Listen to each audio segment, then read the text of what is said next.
beautiful. The morning. It's almost 8 o'clock, but still dark.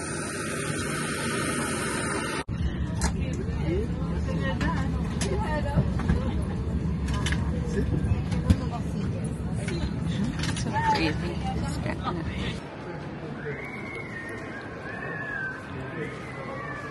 Hi guys!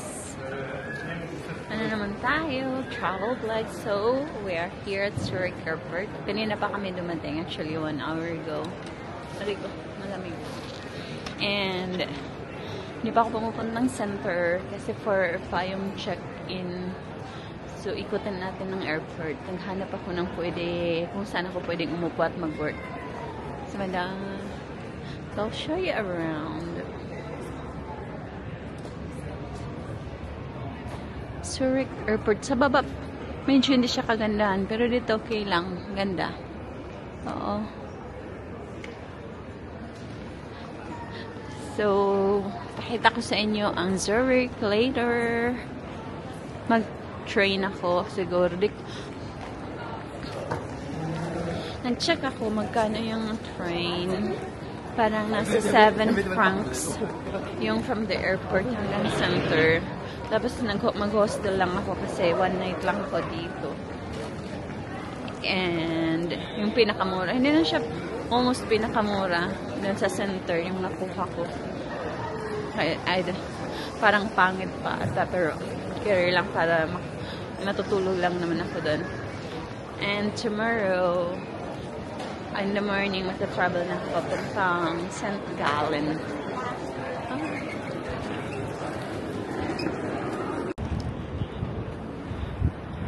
So, bumaba tayo. Then, now, pupunta tayo ng... Bakit pa akong robot? Anyway. So, tayo kumana mo. There. So, punta tayong train or tram papuntang center. And, mukha akong chararap today. Kasi, pasensya nyo na ang mukha kong chararap for today. Parang basta punta na tayong train or tram. Sabi niya, best minimum 4 euro. 4 Swiss franc. Yan yung price. Ay. Bakit nag-STD siya? Ay, ewan. Nahirapan ako sa camera ko ba?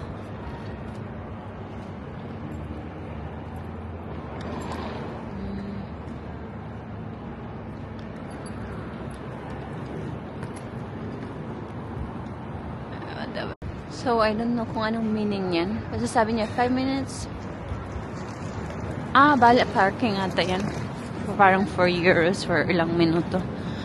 For, 4 francs. Medyo mahal. Pero this is Switzerland. Care lang yan. Punta tayong tram and train from the arrival.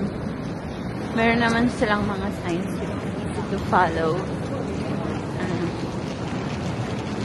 Tapos, ang, niya, parang 7 or 8 lang. Hindi pa ako nag-book. Mag-book ako doon na sa may harap ng train.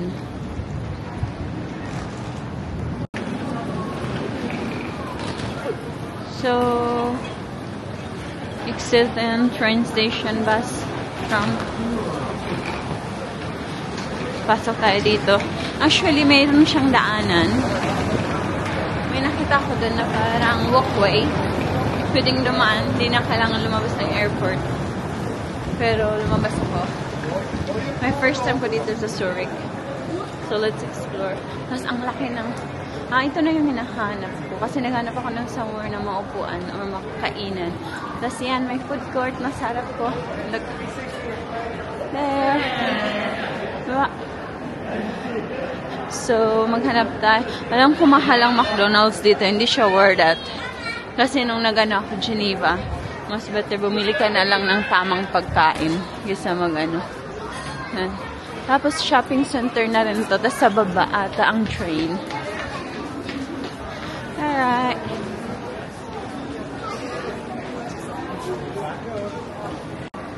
So guys, if kagaya ko kayo, no, nagtitipid, dito sa harap ng airport, sa loob pa rin ito ng airport, meron siyang Migros, yung orange, there, over there. Tapos, para siyang supermarket. So, bumili lang ako ng food. Ito siya, 5.95 euro. Yan siya. And ito, 185. And ito, 1.15. So, total ang binayaran ko dito is 8.15 lang. Which is very mura na siya. Kasi ang McDonald's dito nasa 20. Tapos, unhealthy pa. Ito, healthy. So, yun. Tip lang para sa mga nagtitipid na kagaya ko.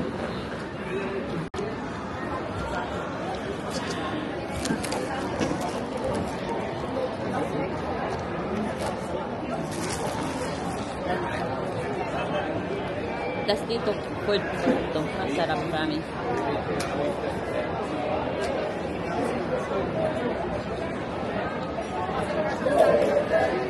Salmon. Ang sarap siya.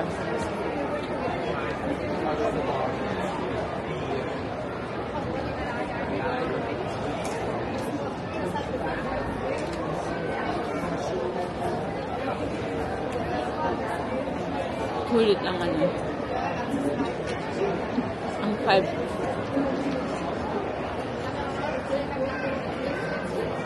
Parang almost 6 francs. Sulit na siya. May salmon, pipino.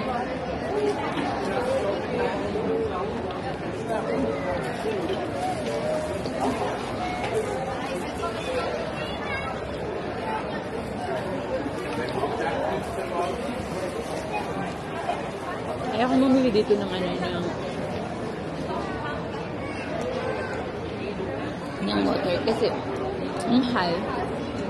But at the same time, libre lang din siya sa mga labas, yung mga water, yung mga water fountain, na inom yun. So, doon ako kukuha ng water. Nasabi ko lang kanya masarap. Sulit.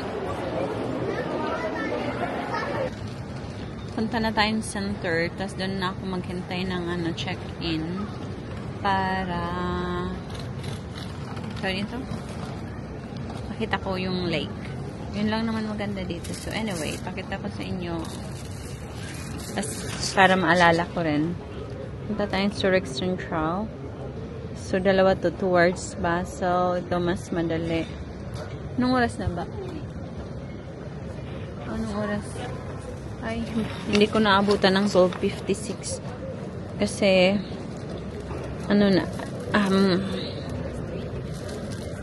tayo nita.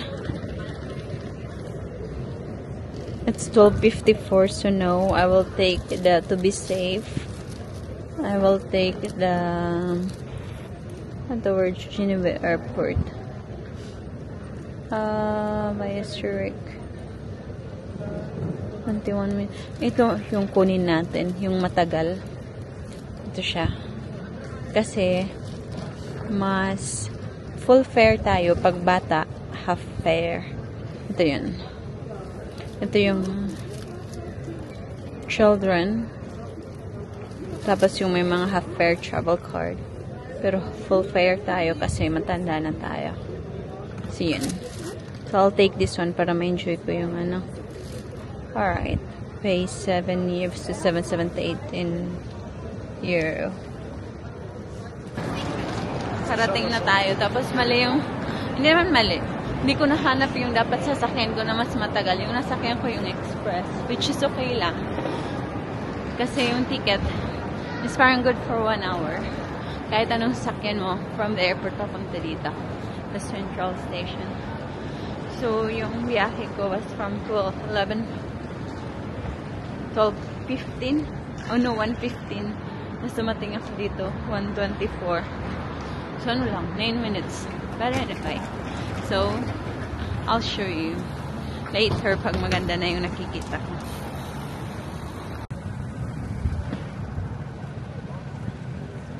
There.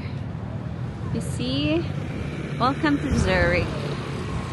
And I'm going there. Second bridge. Doon ako maghintay ng aking check-in para makapag-work ako. But right now, enjoy the view. So, parang nandito rin kayo. Zurich. When you see it. Ang ganda. Medyo mahangin kaya nagmo-move yung water para siyang dagat. And mayang hapon mamasyal ako. Or I don't think so. So bukas na, tomorrow morning, ituloy ko yung vlog ko. Kasi today, I have to work. So once na makapag-check-in ako, magtatrabaho ako para bukas. Nakapamasyal ako. And feeling ko mas maganda sa morning mag-vlog ng view dito. Ang gusto ko lang actually dito is yung river. Kasi walang water sa Madrid. So, hindi ako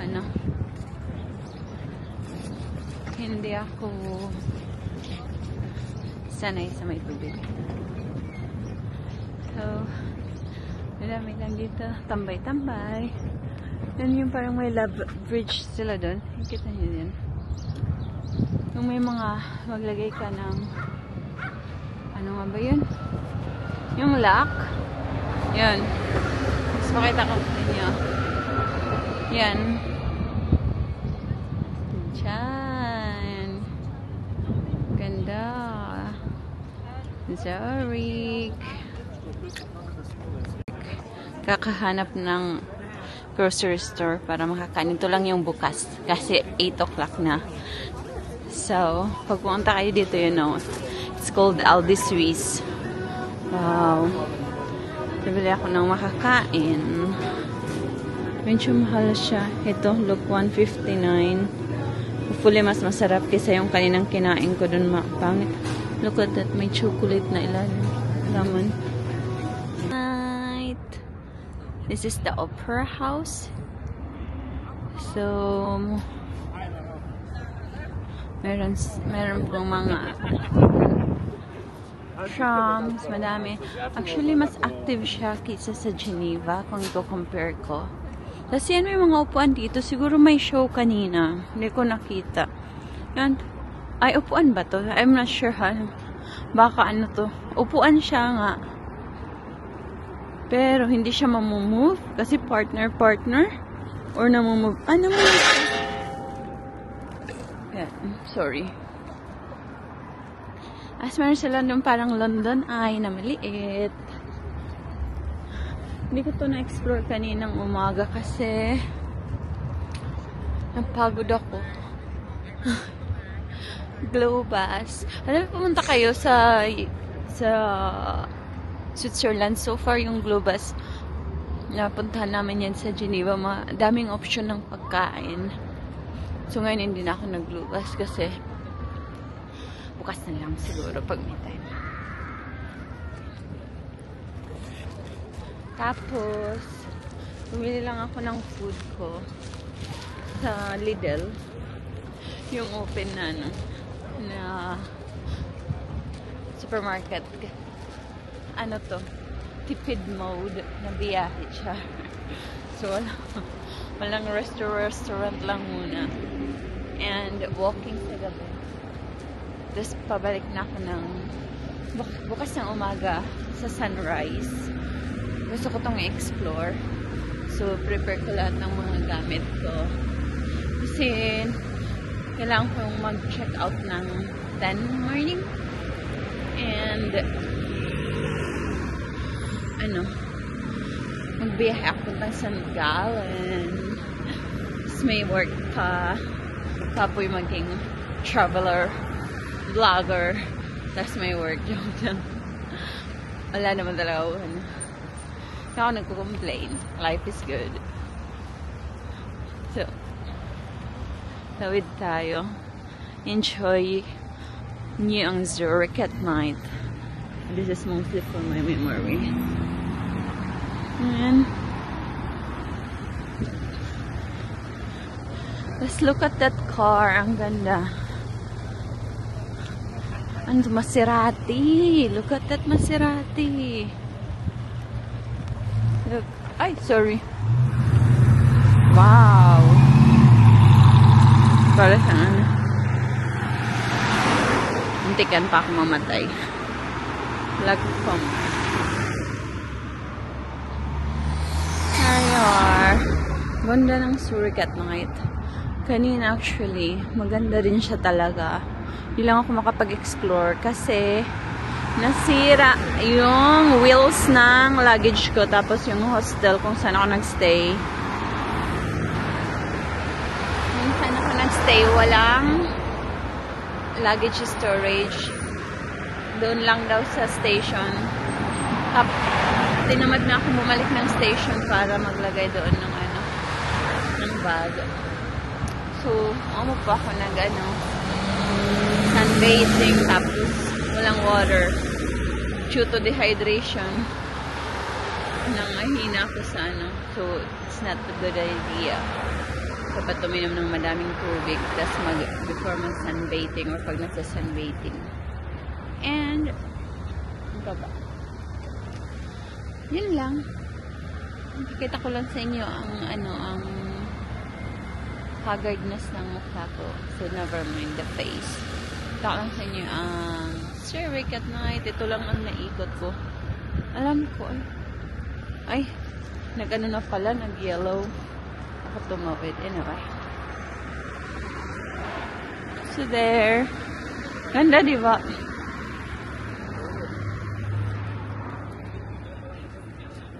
Tapos doon, parang ano siya, parang, ito yung river nila. Ito yung gusto kong puntahan kanina ba, magtambay dito. Di ako makapagtambay. Ganda ni Ma. Wow, amazing. May tatlong bibi akong nakita. Tatlo, no, actually 5.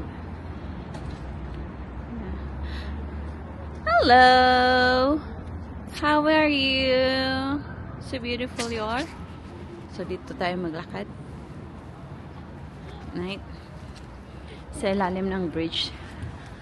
May tawiran dun sa taas. Pero I wanna explore this and see the place. Maangsong. Sorry. Hindi kaaya-aya ng amoy. Ayaw mapanghi. So, may mga umihi dito. Kasi Friday, Sunday, minsan may mga lasing. Pero look, you see that? Ganda, diba? Ito, may photographer. Yan siya ng magandang shots. And see? The Surat.